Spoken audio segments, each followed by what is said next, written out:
Given the passage, kung pamangkuton nyo ko, I will not preach on this passage. This is one of the passages, even scholars confess, it's not only difficult part of Daniel, but one of the most difficult parts in the entire Bible. Because, sa tuod lang gid, ang first kong encounter of Daniel 9, amo ni siya ang parte sa end times. And Daniel 9, sang nagsugod ng iglesia, has this already particular views about Daniel 9. And so this morning, nagahangyo gid kita sa Ginoo, nga hindi ang aton nga framework ang masunod. Kagabi kagapon naga-discuss kami sa balay, ang una gid sa pulong sa Ginoo, ang Ginoo hindi kita. So hindi siya nga may nagligat mi na mangkot, Daniel 8 ang inyong passage, di anniversary man sang church, fitted na siya. Mga kauturan, ang pulong sa Ginoo will always fit. And you are asked to be shaped by it. God's word is not to be shaped by us. We must be shaped by God's word. Because God's word will always fit. So hindi kita hindi na siya relevant. Ang panag-unsubong niya, amo na hindi na siya relevant. God's word is always relevant. Magapangamuyo kita. Lord, salamat sa mga firsts ng mga natabo. Salamat, Lord, sa paghatag nimo sa amon sang grasya nga kami may tion nga mag-incline sa amon mga tagipusoon kag pagpamati Ginoo sa imong pulong. It is not because nga daw mayo kami tulukon kung nagapamati kami, but the only way nga kami Ginoo maka-intindi sa imong pulong is to really hear it. But not only hear it, but understand it as the Holy Spirit reveals to us. Kita naman Lord sa Daniel, the Chaldeans were wise. They were very intelligent. Grabing education nila. But every time your mysteries are revealed, they get nothing. But Daniel, even though they were exiles together with his friends, na-reveal ginong misteryo sa ila. It is such a grace. Kabay pa Lord, amo man ang matabo sa amon sa sining aga. Update kami Ginoo. Sa ngalan ni Jesus. Amen. So ang tigulo sa mensahe sa aton sining aga is nagligad is enduring hope. If you can still remember, subong ara kita gyapon sa paglaom. Nga amo ini. Now let us not forget nga ang book of Daniel, bisan pa nagahambal siya nahanungod sa mga dlagko nga ginharian, the main purpose of the book is not for us to identify and know more about these kingdoms. Although gin-reveal ina sa aton, pero ang intention gid sang libro is ang katawhan sang Ginoo nga bisan ara sa exile will be hopeful. Kag ano ang tuyo sang Ginoo sa iya mga katawhan bisan pa exile sila. Ang word nga exile is not a happy word. No magsiling ka exile. Ako nabi sa akon ba exile ko, gin-exile ako. Buti hindi ka na pagbatunon di. Dito ka sa gwa, gin-exile. Ang word nga exile, not a happy term, but this is also a term applied to Christians. Kung magkadto ikaw sa 1 Peter, makita nimo that the exiles are Christians. Kag amo na siya ang parallel in the book of Daniel.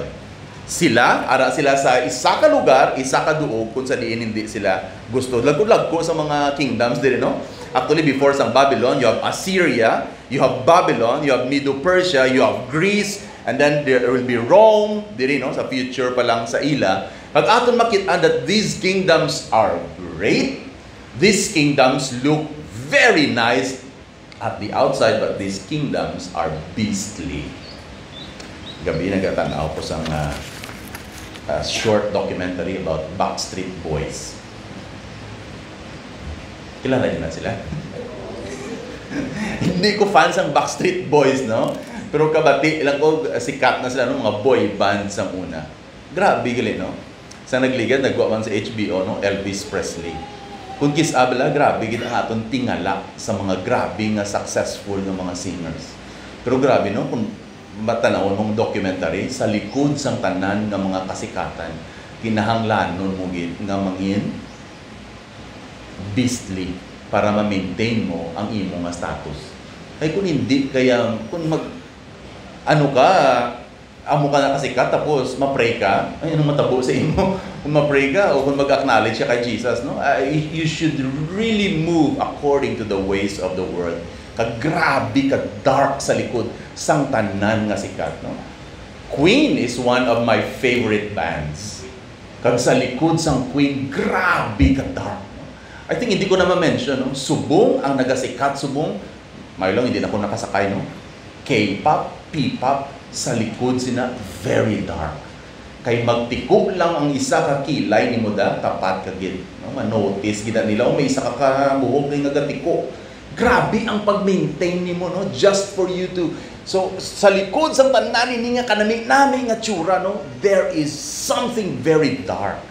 Kag sa sini nga aga, ipakita na kon sa inyo, no, from the passage that God's promise of restoration comes in the darkest of times for the most hopeful of hearts for their deepest needs.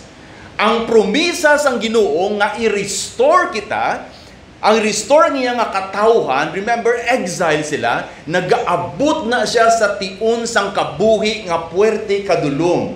Pang hindi lang sa dulom nga sitwasyon, kundi sa tagipusoon nga very hopeful. Pero aton makit-an nga ini siya naga-address hindi lang sang present need but the very deepest need nimo. Kay kun kisa, abi naton ang darkness nga ina, no, nasubuan ko. So abi nimo ang darkness kasubo lang. Why ka kabalo may dalom kapag gali nga need. Kag ang gina-address sang Ginoo ang imo pinakadalom nga need. Hindi lang ang imo nga nabatyagan as of the moment. So sini nga aga, let me share to you 3 points ang sini nga passage. Una gid, no, ang ini nga paglaom nagatulok sa promisa sang Ginoo sa iya nga pulong. That's verses 1 and 2. Ikaduha, ang ini nga paglaom nagapangamuyo sang sini nga promisa. Kag ikatatlo, ang ini nga pangamuyo nagahulat sang fulfillment sang promisa sang Ginoo. Ano ni siya klase nga paglaom, no? Ining paglaom nga grabe ang movement sa heart, no? Hindi ni siya wish. Tani, no? Tani. Kung wala hindi na siya amo na nga hope, no? This is undaunted hope. Hope nga hindi matayog, no? Hope nga hindi malingkang. So ini una gid na una ton nga ini nga paglaom napasad sa pulong sang Ginoo. That's why kanami sang encouragement ni Pastor kagina, no? Why kamo ginakigan, no? Why kita ginakigan, ginhambalan kita, no? Because the encouragement comes from God's word. Look at verses 1 and 2. In the first year of Darius, the son of Ahasuerus, a descent by Mede, si Darius siya ang Darius sa chapter 6. But paglambot naton sa chapter 9, actually ang chapter 6 nag-occur later. Because this is the first year of Darius. Kag si Darius gali siya manigali si Cyrus. Cyrus the Great is also Darius the Mede. Kag siya ni ang Cyrus nga gingamit sang Ginoo. Itandaan yung mga reference na ginambal ko, no? Kaya hindi ko na ma-flash tanan. In Isaiah chapter 44 and Isaiah chapter 45. Very strange. Because ang pagsulat na hanungod kay Cyrus, who is Darius, siya ni ang hari nga gingamit sang Ginoo para magbalik ang mga exile sa promised land. Tanawan nyo bala ang nakasulat nila, no? In the first year sa reign ni Darius, Daniel perceived in the books the number of years according to the word of the Lord to Jeremiah the prophet. Ano ang pulong nga ara sa kay Jeremiah? Nga 70 years must pass before the end of the desolations of Jerusalem.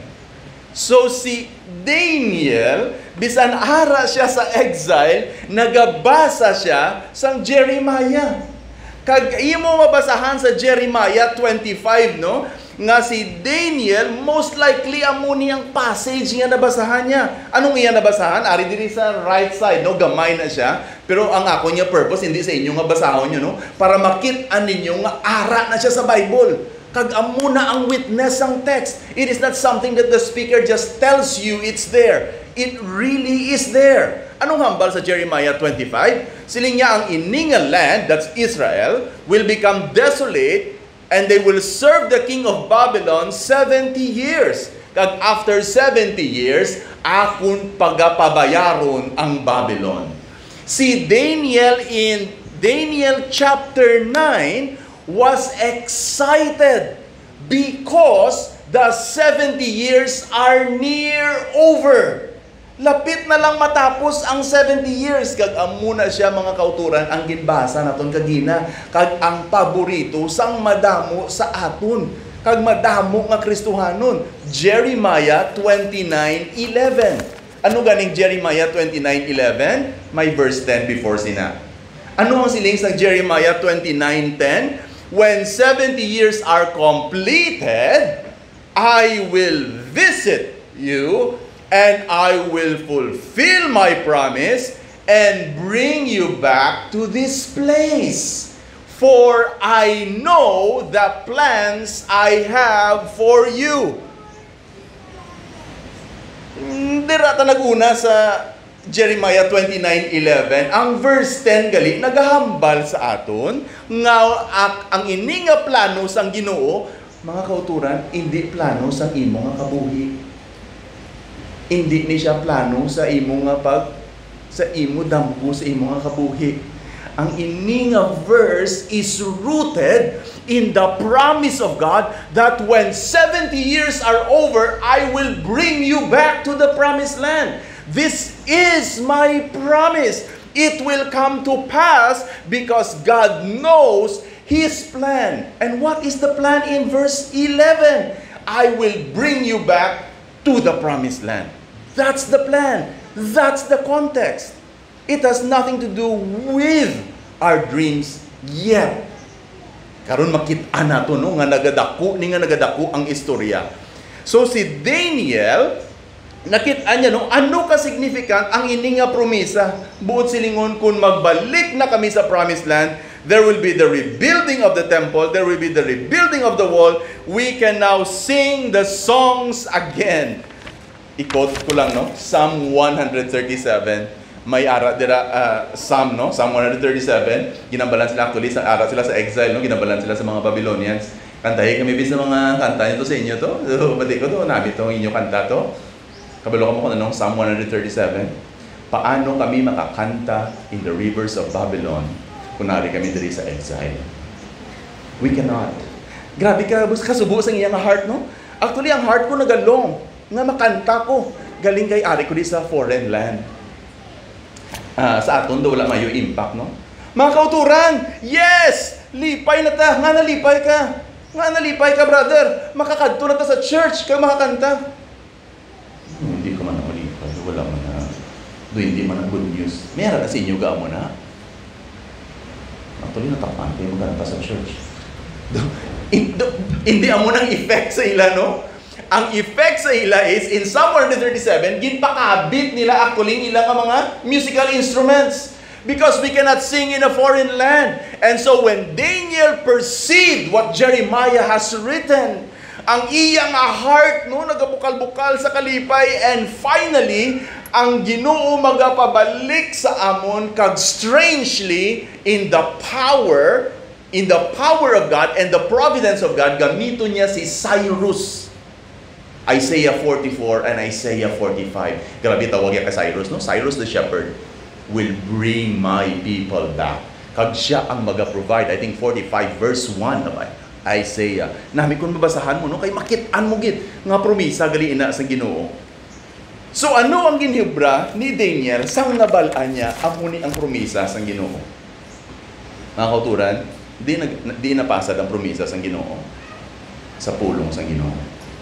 Ano ang naghatag sang kalayo sa heart ni Jeremiah? Sa heart ni Daniel, sorry. Ang ginbasa niya sa Jeremiah. Ano ang ginhimo niya sa promesa nga ginbasa niya sa Jeremiah? This is a wonderful prayer. One of the most beautiful prayers in the Bible. Medyo lawig ni siya, no? Kay halini siya sa verse 3 pakadto sa verse 19. Pero i-highlight ko lang ang iban nga mga pulong sa iyang nga pangamuyo. Anong iyang nga pangamuyo? Una gid, no? Ang iyang nga pangamuyo. Grabe ang unod sa iyang nga pangamuyo. Then, after niya, no? This is point number 2. Una, ang hope. Nakita niya ang promesa sa Ginoo sa pulong mismo sa Ginoo. Ikaduwa, ang ginobra niya, ginpangamuyo niya ang promesa sa Ginoo. Tanawa ang unod sa pangamuyo. Una gid, no? Makita niyo gin-blue ko na siya. Those are references to God. Tanawa ang panawag niya sa Ginoo. Great and awesome God who keeps covenant and steadfast love with those who love Him and keep His commandments. Exalted ang Ginoo sa iyang pangamuyo. Hindi ang Ginoo sulugoon. Ginoo, nano ka man nga Ginoo nga sa subong way mo pa ni ginhatag sa akon? Hindi siya nagademand sa Ginoo. Nakita niya, no, you are the covenant keeper. Look at how he sees himself. Mga kauturan, ang nagkapangamuyo si Daniel. Kung nakita naton ang natabo sa kay Daniel, even up to this point, makita naton nga ang ini nga tao was pure. Pero tanawang iya pangamuyo, we have sinned. We have done wrong. We have acted wickedly. We have rebelled. We have not listened to your servants, the prophets. Ang iya pangamuyo puno sang confession sa pagkamatuod nga nakasala sila. Kag ang rason sina, the reason nga si Daniel nagapangamuyo sila, no, ara siya in a land of exile. And that is the proof nga ara kay sila, no, ang katawan sa Ginoo nakasala. This is a very beautiful confession. One of my desires is the church prays this prayer. I think we have become self-righteous enough not to pray this prayer. Grabe nga pangamuyo, no? Kung kanami lang tabuna, no? Muna yung church, muna yung natabo, kanami sa amon, muna yung ginahimo namon, and so on and so forth. Kung tanawunin mo nung heart sa sininga prayer, no? It looks to God, it looks at itself, kag makita niya, no? Tanawa ang dason nga line, no? To you, O Lord, may mga ginaumit ko, ano? Kaya hindi na siya kaigo. To you, O Lord, belongs righteousness. Para sa amon, open shame. To us, open shame. Sa Ginoo, mercy and forgiveness. Sa amon, we have rebelled, we have not obeyed the voice of the Lord. And that's not all. Nalumpat ko sa next slide. Israel has transgressed, we have sinned, that's why we have this great calamity upon us. We have not entreated your favor, kag wala kami nagliso sa amon mga sala, bisan pa amon nakit-an nga nakasala kami. Klaro sa kay Daniel, no? Kabalo kami, nakasala kami, pero wala kami nagliso sa amon nga mga kasaypanan. Ginoo, sa imo ang kapatawaran, sa imo ang kaluoy, sa imo kami nakasala. We have sinned. Look at verse 16. Anong iyang plea? O Lord, according to all your righteous acts. Naga-desire siya, no? Turn your wrath away. Ano ang basis ni Daniel? Again, no, balikan natin. What is the basis? Nga makapangamuyo siya sini. Because he read in the book of Jeremiah that when 70 years are over, the Lord will bring you back. It means there is forgiveness for them. So, gina-claim niya ang forgiveness sa Ginoo. Look at the last few lines, few verses. Now therefore, verse 17, listen to the prayer of your servant, and for his pleas for mercy, and for your own sake. For your own sake. Make your face shine upon your sanctuary, which is desolate. How did he end the prayer? Oh my God. Matian yung pangamoy niya, no? Incline your ears. Pamatii kami, Lord. Open your eyes. Kaya ginaginbasa ni nato, no? For we do not present our pleas before you because of our righteousness. Nabatian niyo to? Nagapangamuyo ako sa Ginoo, nagaplead ako before God, because as if ang Ginoo may utang sa akon. Kung mo kita sini mga muyo, no? Ginoo, amo na ni kabudlay sa pangabuhi, pabudlayan mo bagid. Nga ang wala mong paniginhatag sa akon, amo na ni Lord ang akon nga sitwasyon, nga ang wala mo ni ginhatag sa akon, dapat Dios ka ihatag mo ni sa akon. Ang aton pangamuyo kung as if ang Ginoo may utang sa aton. Kag kinanglanon niya bayran nga sa subong wala ya pagyapon na bayran.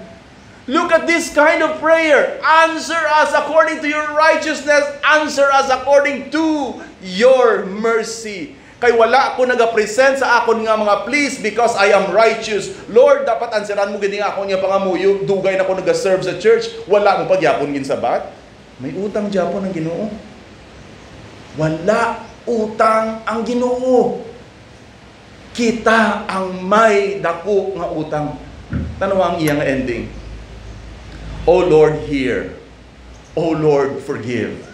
O Lord, pay attention and act. Is he demanding? No. He is basing this on the promise. Delay not. This is beautiful. For your own sake, because of your city, your people, called by your name. This is a prayer directed to God for the glory of God. Grabe unod siya nga prayer, no? I want you to connect. Anong Daniel chapter 9? It began with the word of promise. Nabasahan niyan Jeremiah 25 and 29. Anong ginhimo ni Daniel? Ginpangamuyo niya ang promesa sa Ginoo. Ano ang unod sa iyang pangamuyo? Amuni siya ang pangamuyo nga directed sang pulong sang Ginoo, naga-acknowledge sang Ginoo, naga-confess sang sala, napunan sang paglaom, kag it is a desperate for God's mercy kind of prayer. Sa tutuod lang, no? Pila sa aton prayer meeting ang amuni nga prayer. Maybe 1 in 52 Wednesdays in a year, or maybe 1 in 104 Wednesdays in 2 years. Huwag ko ka ba doon? Or maybe wala pa. Grabe nga pangamuyo, no? It is directed by the word. It acknowledges God. It confesses sin. It is filled with hope. It is desperate for God's mercy. So, kapamangkot kita, no? Saan o ang last time that we are desperate for God's mercy? Or we are desperate that God will give us what we demand of Him kay nag-aalagad ta sa iya. Mga kauturan, wala utang ang Ginoo sa atin. Promesa sa Ginoo, napasad siya nga pulong, ginpangamuyo siya ni Daniel. And number 3, ginsabat sa Ginoo. Hope waits the fulfillment of God's promise. While I was speaking and praying, confessing, the man Gabriel, angel ni siya, no? Hindi ni amuning bata ni Jojo. No, parehas lang silang ngalan. Siling niya, no? Sang hindi nga angel, no? He came in swift flight at the time of the evening service. He made me understand. Daniel, ginabalan siya ni Gabriel. I have now come out to give you insight and understanding. At the beginning of your pleas for mercy, actually the word went out right after you prayed. Now, this is not something we often know about prayer. May mga kailabtanan, mga angels. I don't know the other things about what they do. But here in Daniel, we are given a glimpse. Kanami sa ginambal sang angel siya, no? Ano siling sang angel siya? nabatian, kag I have come to tell it to you, for you are greatly loved. What an encouragement sa kay Daniel nga nagpangamuyo. Ano ganing unod sa iya nga pangamuyo? Nakasala kami, Ginoo. Nakasala kami, nakasala kami. And what is the answer to the prayer? So, on your seats, ma-ready kita, no? Kay ini siya, vision ni siya. That's why may ginimo ko ding daw table para maintindihan natin, but I don't know how it will help us all. But here is the answer. Una, tagaanta ka mo sa big picture, no? Daniel read that when 70 years are over, ang promisa sa Ginoo ibalik sila sa promised land. Ang sabat paagi sa kay Gabriel, paagi siya nga pangamuyo ni Daniel, ang sabat sa iya is 70 weeks. It has something to do with the 70 years. 70 years, yes, lapit na lang matapos. Ang sabat sa iya, 70 weeks are decreed for your people and your city. But what follows is very striking. Tanawa, no? Okay, Daniel, ang heart ni Daniel, no? I hope mabatsagan ninyo, no? Ang heart ni Daniel, amo ni, 70 years are over, mabalik na kami sa promised land. Magbalik kami sa promised land, i-rebuild ang temple, yes, maka-worship na kami. Ma-rebuild ang wall, yes, mabalik na. Ara ng amon nga land, mabalik na kami sa amon nga land. There will be great rejoicing. Ang sabat sang Ginoo, pagi sa angel, look at these phrases. Amo ning matabo sa inyo, Daniel. To your people and your holy city, amo ning decree. To finish transgression, to put an end to sin, to atone for iniquity, to bring in everlasting righteousness, to seal both vision and prophet, and to anoint the most holy place, or the most holy one. Ano to siya man? Mabalik na kami! Ang sabat sang angel sa iya, your sins will be atoned for. Do you see that picture? Daniel, and the succeeding verses, I will show you, Daniel, ang iyang longing nga mabalik sila, kagrabe ang kalipay dito, pero ang sabat sang Ginoo, mga kauturan, is even bigger than what he can imagine. Tandaan naton nga ang iyang pangamuyo, Ginoo, nakasala kami. Grabe ang amon kahuluyan. Ang sabat sang Ginoo sa iya is more than just bringing you back to the land. Ang sabat sang Ginoo sa iya, ang inyo mga sala akon pagatubuson. There will be an end to sin, atone for iniquity, everlasting righteousness. That is very big. And this is connected to the 70 weeks. Ang 70 weeks na siya mga kauturan, no? Ang weeks, may nagasiling 7 years. Ang weeks kay 7. So may ara nga translation nga 77s. May ara nagambal 70 weeks. May ara nagahambal nga kada week hindi naton mabalaan na kung pilagid kay years.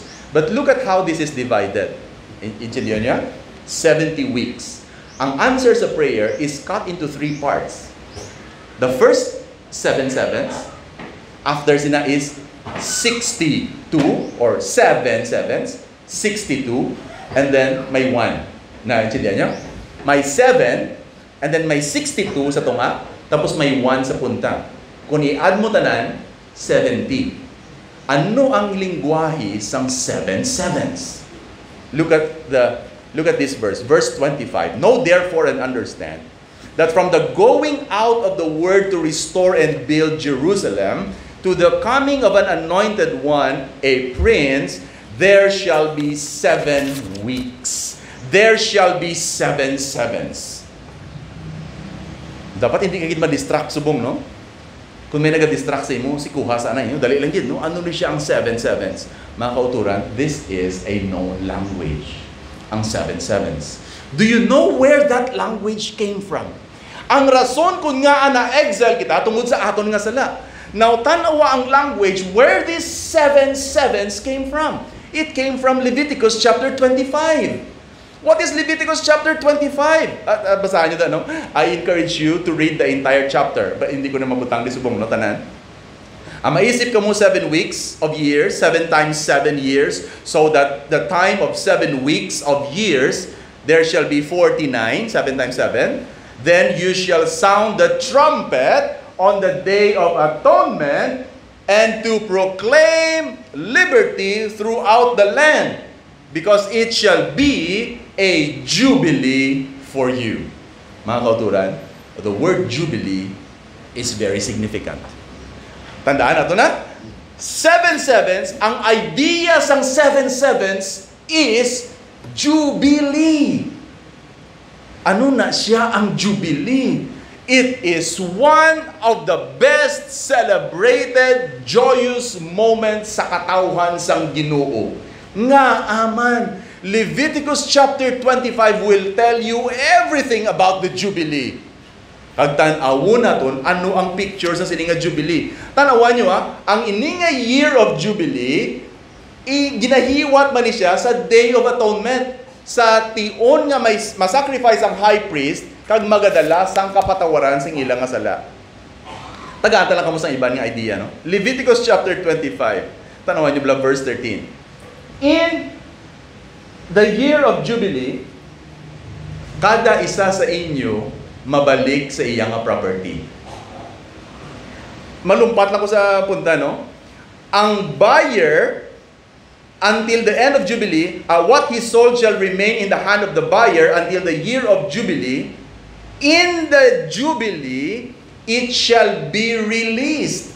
He shall return to his property. Dali lang yun, no? Wala kita sang economic system sa Philippines nga amo sini. Kabalo ka mo kung anong idea sang Jubilee? It's the 50th year after 7 sevens. Kabalo ka mo kung anong kakatabo? There's a Day of Atonement and there is this high priest nga ma-offering para sa sala sa mga tao. But after sina, do you know what happens next? Ready? Ang tanan ng utang i-cancel. Do wala ko may nakita sa inyo nag-smile. Wala kang utang. Imagine nyo imagine na. Batyaga ang passage. No, batyaga. Uy, mga kauturan, next week bala, Jubilee. Yes! Nga nagaka-excite sila. Kaysa Jubilee, ang tanan nga listahan sa utang, sulugon. Wala ko nagalango-lango mga kauturan. The idea of Jubilee is very beautiful. Grabe nga economic system ni. You know, just briefly, pagsulod nila sa Promised Land, ang mga duta ginkihad. You remember that? Gintagaan sila allotment. May mga tao namin sila magpadlagan sa ilang duta. May mga tao, may mga tatay nga hindi sila yakabalo. No, siguro nagmadyong. Oh, wala ka ng kwarta, pusta araw. Imo lang na. 2 ka hektarya. Sige! Pagkalambot sa mga kabataan niya, sa mga apo niya, Nay, di ba ito niyo? Sa una Sunod sa istorya ko ng libertad, dako na dangamon portion. Tungod sang lula ko. Galing na perdi siya sa madyong. Ako naman, nasugid naman ang lula ko, no? So, kung sino sa inyo dito taga-libertad, ang ginatindugan niyo ng kaduta, amo na. Ang kakatabo, nagkakapirdi sila, no? Pigaw! Do you know what God designed? May mga manggaranon nga. Ariyo, pamigado na siya. Baklon ko ni. So ako nagadako ko nagamanggaranon, kung nga nagamanggaranon, you will not forever be rich. Because in the year of Jubilee, you're going to return the land. So that, ang mga bata, ang mga apo sang mga tatay kag mga lolo nga gin-mismanage nila kag nagpalanahor sila ang obrahon sa Ginoo, they will not forever remain poor. The land will still be theirs. Mga kauturan, I want you to feel that. Ang duta namon nga nadula tungod sa sala ni tatay, tungod sa sala ni lolo, magaabot ang tion nga magabalik kami sa sinanga duta because the Lord has promised to return that land. That is Jubilee. There will be declarations of freedom. It shall be released. Araw mga houses, no? Chapter 25. They shall be released. Verse 53. Even the workers and the family, even the children, if he is not redeemed by any means, then he and his children with him shall be released in the year of Jubilee. So kami, tungod na migaduhan kami, nag-ubra kami sa isa ka pamilya, pero we will not be there forever. Mag-aabot ang tion in the year of Jubilee, nga kami mismo mahilway sa amon nga ama. Kag ibalik kami dito sa amon nga ginhalinan. Kag ang atong problema, hindi ta na mabatyagan ang passage. No? Nabatyagan nyo? Grabe, no? Batyaga, kunano ang celebration. Batyaga, no? Sa isa ka adlaw, no? I-apply sa Philippines ang Jubilee. Imagine na pagkadto ko sa Libertad, muna digali. Ang mga kape nyo da. Or, chinelas. Tita Belma, muna di. Ano nga kalipay, no? Muna di. Kami niya, muna di pamilya. So look at, I want you to imagine, I want you to feel it. There will be jubilation, there will be freedom, there will be a return of the land. The evidence, the issue of the 7 sevens is there will be jubilee. But, the year of Jubilee, grabing istorya sa Bible. Basi mga collapse ko rin sa kalipay, no? Grabe, no? The year of Jubilee, do you know what the year of Jubilee is called? It is the year of the Lord's favor.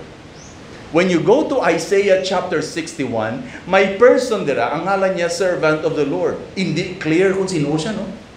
Isaiah 61. Pero, ang iningat persona, ara siya, verse 2 sa Isaiah 61, i-proclaim niya liberty to the captives. He is actually connecting this to the Jubilee. And then sa verse 2, he will proclaim the Lord's favor. Isaiah chapter 61. And I want to go slowly. The next slide tells you something happened. This is Luke chapter 4. Kabalo ka mo kung ano natabo sa Luke chapter 4? May isa ka persona nga nagsulod sa isa ka synagogue. Ginbasa niya ang Isaiah 61. And that is normal. Anybody can come in and read. Aring problema, no? Grabe ang last line. Sang ginbasa niya, to proclaim the year of the Lord's favor, that is Isaiah chapter 61. Pero ang grabe katingalahan is the last line. Verse 21. And do you know what he said? Today, this has been fulfilled in your hearing. Actually, the message can stop here. The 7 sevens, the year of Jubilee, the promise of the return, the year of the Lord's favor.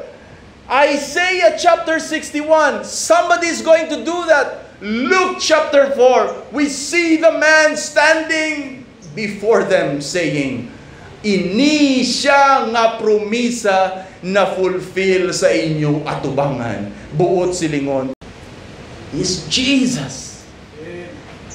The return of the land, the return to the land was a great promise, but there is a greater return. It is the return to the Lord. Mga kauturan, ma-pause ko na yun. Anong nadula sa imo? Na gusto ni mo tani mabalik? Oo, no? Paminsa rin na, no? Oo, nanugulan ko to sa ano? Gusto ko tani mauli. Grabe na. That loss may forever be lost. But there is a return. Not of that something, but a return to the Lord. Is that more precious to you? Hindi, gusto ko gito yung nadula. Kanugon gito. But the promise of God is far greater. That's Luke chapter 4. So in short, ano ang Luke chapter 4? Ara na siya, nagtuparay na silang dalawa. Luke chapter 4, next slide. To finish transgression, put an end to sin, atone iniquity, bring righteousness, everlasting righteousness, seal the vision, anoint the Holy One or holy place, is fulfilled in Christ. Balikan ko na yun, kasi nadula na ta. Di na basa ni Daniel? It's the promise from Jeremiah. Hope in the promise of God in God's Word. He prayed the promise, and look at the fulfillment. The fulfillment is a return to the land, but it is not the ultimate fulfillment. The ultimate fulfillment of God's promise is in fact, even if you return to the land, makasala ka mo gyapon. Kabalo ko sa pangamuyo mo, Daniel, ang pangamuyo nimo tungod ang sala sa inyong heart. And even if you return to the land, kung ang imong heart hindi magbago, you will still be held captive. You are not free. But there is a greater jubilee, and this greater jubilee is in the person of Jesus. That's the 7 sevens. And then the 62 sevens, ang muna isugpo niya sa 62 sevens. Ano ang 62 sevens? For 62 weeks, tapos ito sa 7 sevens, no? For 62 weeks, it shall be built again with squares and moat. Anong moat? But in a troubled time. And after 62 weeks, an anointed one shall be cut off and shall have nothing. Ang moat is just a trench. It's a picture, squares and moat. In short, mabalik ka mo, Daniel.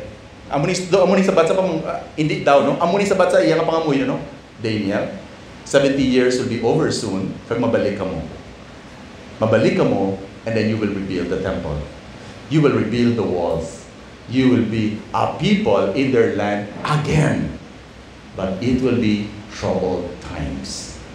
It will be a time of trouble. Sa tutuod lang ang tanan ninyo nga inagyan, mabuild ang moat, no? It's just a trench, the fortress, squares, so it's a city. There will be rebuilding. If you read Nehemiah, may intindihan mo na siya. Because the building of the wall, there was great oppression. There was great conflict. Kung basahon mong building of the temple, you can read Zechariah, you can read Haggai, you can read Ezra. Makita mo nga ang pag-build sang temple was also problematic. This is the meaning of it shall be in troubled time.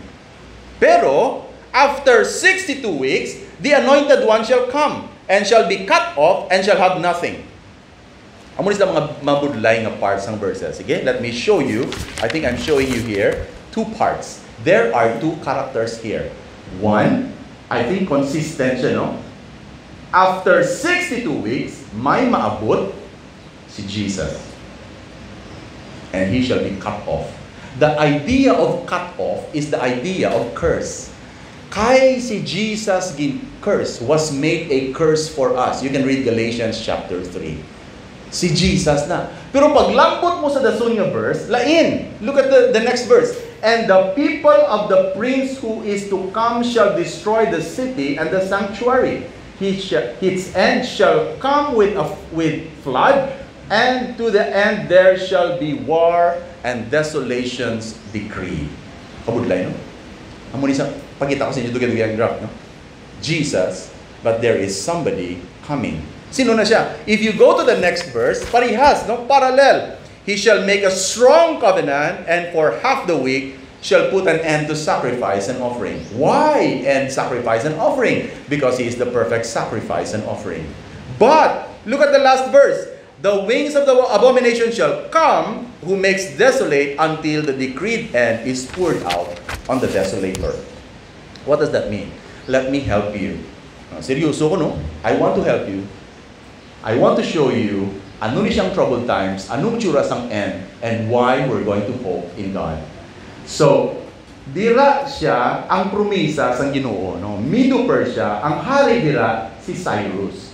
The 7 sevens is the promise of Jubilee. Pero after sina, ang ginhambal niya is troubled times, 62 weeks. 62 weeks, 62 sevens. Ano ang matabo, no? In troubled times, pero maabot ang anointed one. Anointed one shall be cut off. After sina, ang natabo, may ginharian, and that is Greece. Ang ilang hari dira is Alexander. Pero si Alexander the Great, napihak ni, no, sa katapusan sa iyang ginharian, nag-divide. Kag may nagguwa sa isa sa mga division niya, amuni siya ang tao na ang ngalan niya si Antiochus Epiphanes. Amuni siya ginhambal ni pastor nga ang little horn. Amuni siya ang gamay nga horn nga sa 10 ka horn, kag sa 3 ka horn gindisog ang 3 ka horn kag nagwa siya. Ang ini nga gamay nga horn, amuni siya kagamay pero grabe ni ang bakba niya mag-blaspheme sa Ginoo. Kag ang ginhimo niya was to desecrate the temple. Ginbutang niya si Zeus sa altar. Zeus. Butang niya si Zeus sa altar, sang temple, tapos nag-offering siya sang baboy sa temple. Amuna siya ka-evil. His name is Antiochus Epiphanes.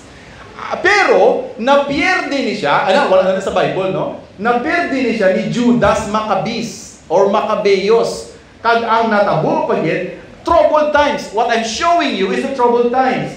Nagwa ang Rome, napierde ang Greece, pagwa sang Rome, may isa naman ka general nga nagsulod sa templo. Ang ginubra niya, hindi siya pari, no? Pero nagsulod siya, ginbastos niya na maliwat ang temple.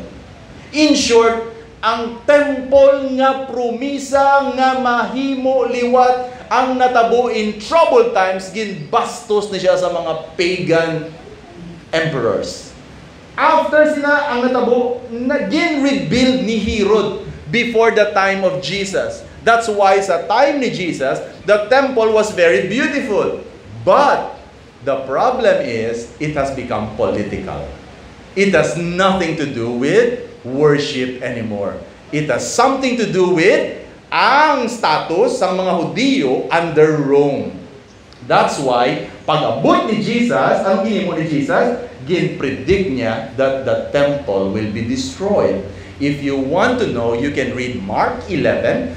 That's the parallel to the fig tree. And then Mark 13, the destruction of the temple. And what happens to this? Right after this, Jesus actually fulfills the greater Jubilee. Ano ni siya ang ipakita na kung sa inyo? Amo ni siyang 62 weeks. Amo ni siya ang troubled time. Amo ni siya ang ginhambal sa kay Daniel. Nga bisan pa mabalik kamo sa promised land, sa inyo nga pag-rebuild sina, hindi na siya ang inyo nga ultimate nga kalipay. Sulito na kon. Ang rason nga ang na-exile sila, kay tungod nakasala sila, why sila namati sa Ginoo, nawasak ang ilang nga temple, pero ang pag-rebuild sang temple, mga kauturan, hindi na siya ultimate. Kay pag-rebuild sang temple, makibot ka, nga bisan sa Malakay, in the book of Malakay, natak-an na sila magsimba sa Ginoo.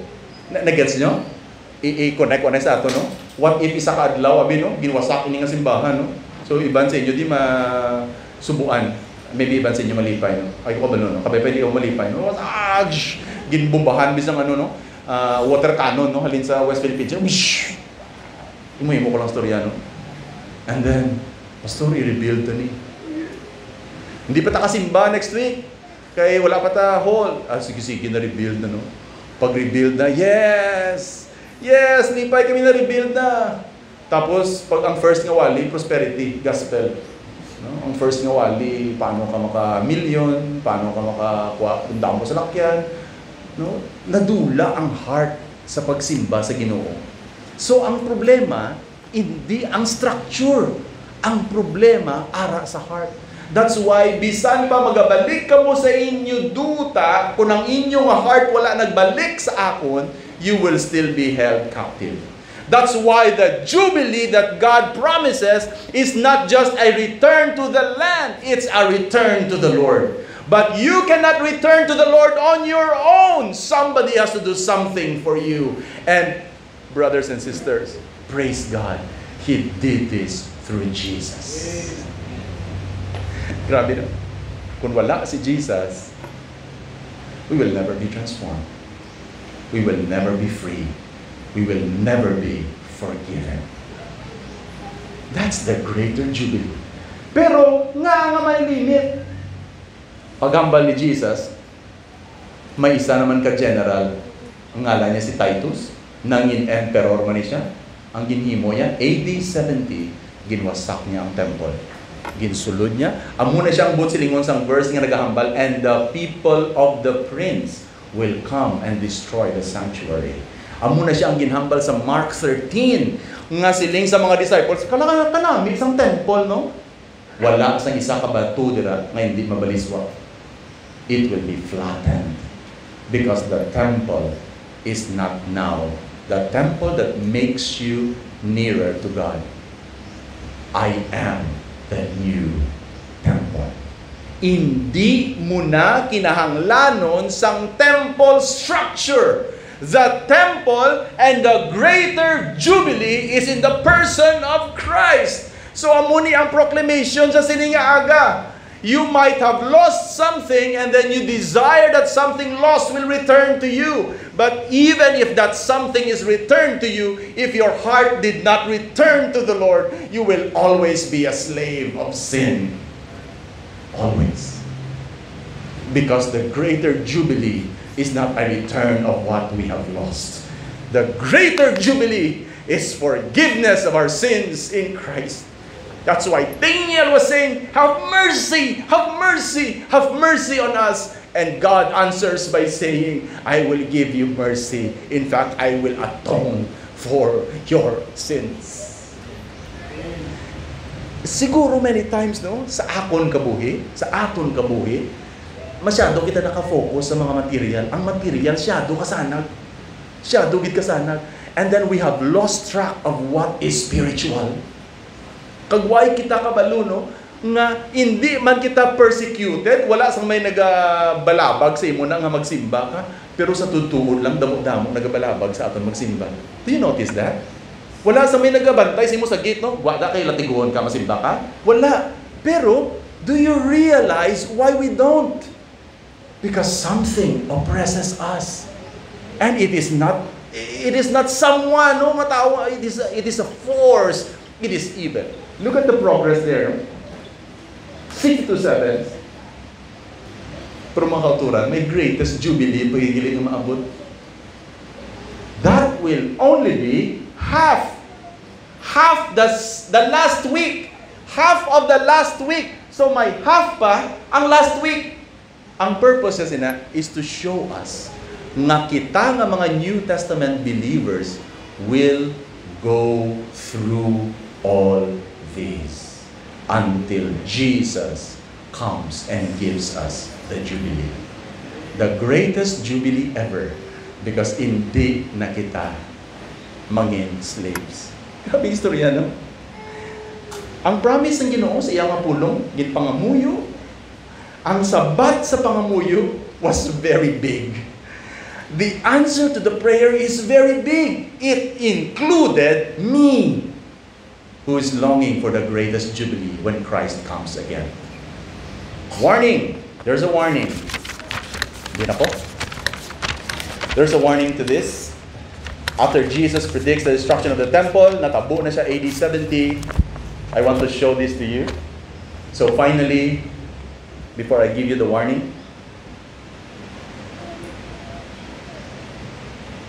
ano ang hope?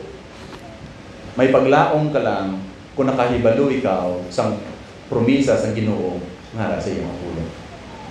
Kung wala ka kabalo sa promisa sa Ginoo nga ara sa iyang pulong, you will not be hopeful. Kag kabalo ikaw mga muyo sa iyang pulong, kabalo ikaw magbaton sa iyang promise, and it tells us that the promise of God to restore His people is in the darkest of times for the most hopeful of hearts for our deepest needs. Ano ang transformational intent ng passage? Ang aton nga ang intention ng passage para mabalaan naton isa-isaw na ang future, para may kalendaryo kita? No. The purpose is that we will understand God's promise and so hope in what He is going to do even in the worst of our situations. That is the purpose why God wants us to hope. Nagambal ko nung mag-close ako sa warning. Ay, pagula ko na naging butang sa slides. Pero ini siya, kabay pa nga ihid na to ng warning. Gin-share ko ni sa aton sang Wednesday. Mga kauturan, pag-destroy ni Titus, may maabot pag-it. Tanawa, no? Pariha sila characteristic. Antiochus Epiphanes desecrates the temple. Titus desecrates the temple. But there is another one coming who will desecrate God's people. 2 Thessalonians chapter 2. Heed the warning. Here is the warning. Siling ni Apostle Paul in 2 Thessalonians chapter 2, it's not in the slides anymore, concerning the coming of our Lord Jesus Christ, together and are being gathered together to Him, we ask you not to be quickly shaken in mind or alarmed, either by spirit or a spoken word, or a letter, seeming to be from us, to be that effect that the day of the Lord has come. Let no one deceive you in any way, for that day will not come unless the rebellion comes first, and the man of lawlessness is revealed, the son of destruction. Tanong ang description sa iya, no? The man of lawlessness, who opposes and exalts himself against every so-called God or object of worship, so that he takes his seat in the temple of God, proclaiming himself to be God. Do you not remember that when I was still with you, I told you these things? And you know what is restraining him. Only he who now restrains it will do so until he is out of the way. And when the lawless one will be revealed, whom the Lord Jesus will kill with the breath of his mouth, and to bring to nothing by the appearance of his coming. The coming of the lawless one is by the activity of Satan, and all power and false signs and wonders, and all wicked deception for those who are perishing. Listen sa kamatuoran, sa warning, because they refuse to love the truth and be saved. Therefore, God sends them a strong delusion so that they will believe what is false, in order that all may be condemned who did not believe in the truth or had pleasure in righteousness. I-summarize ko, no?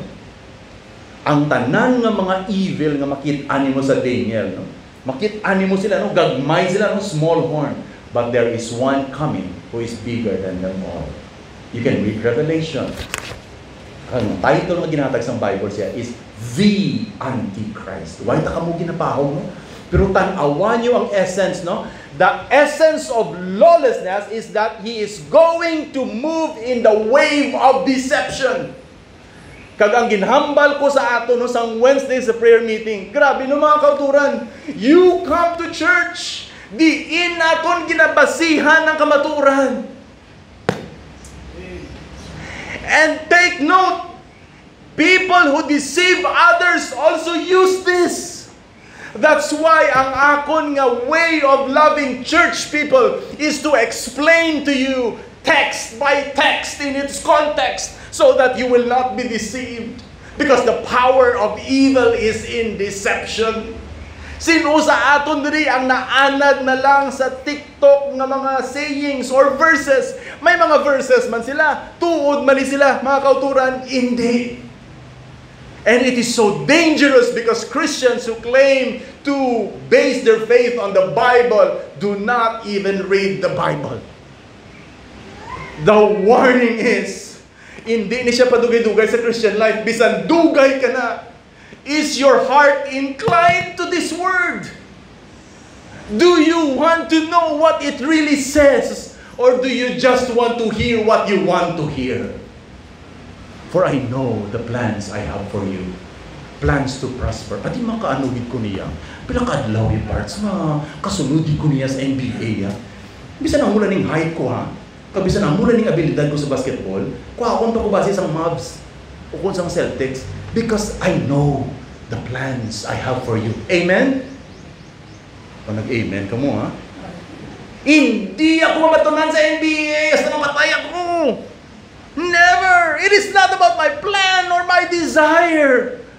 God's word tells us that His plan is to restore His people to Himself.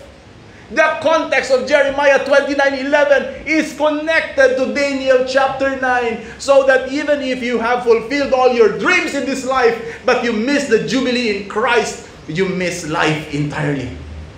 And the greatest jubilee that will come when Jesus comes, I will be with Him. Doesn't that make you rejoice? And we are warned, it's part of the loving warning, that the Antichrist's power is the power to deceive. Grabe ang kulbahan mo last verse, no? Kung hindi ka Christian, God will send them delusions so that they will believe what is false. It is a judgment. You don't want to know the truth, you will believe what is false. Medyo lawig ko, no? Let me ask several questions. Last na ni siya. Last na. Open to discussions even after the sermon. Mangkot lang, no? 6 questions. How's your heart? Do ka general question, no?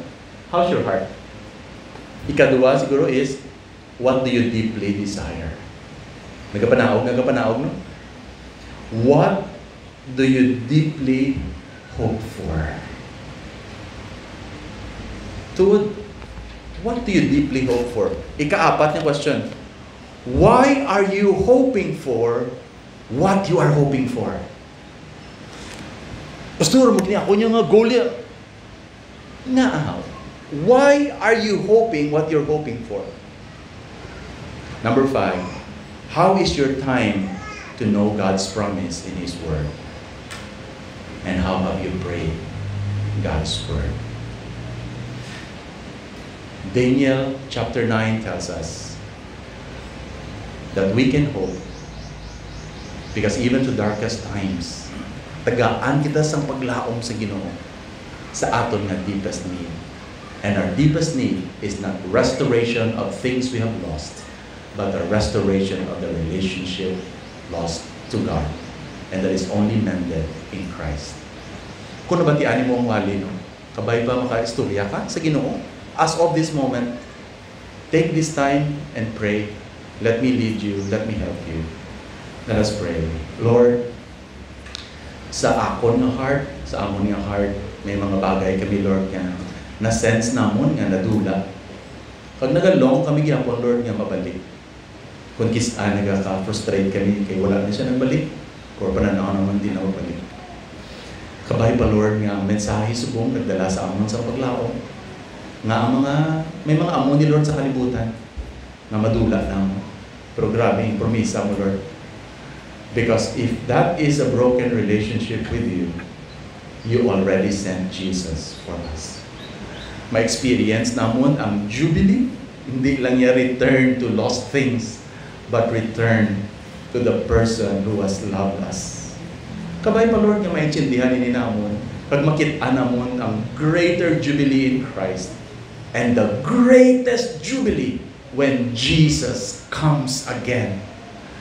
Lord, ikaw mag-open sa among yung heart. Kung ano mada, Lord, ang unod, kagabay pa, Lord, makita na mo na yung mga promisa sa imong pulong, gives us hope, and gives us the courage to pray it, and gives us the faith to believe it will surely come. In Jesus' name I pray. Amen. One more thing. Si Daniel nakabalik sa Promised Land? Wala.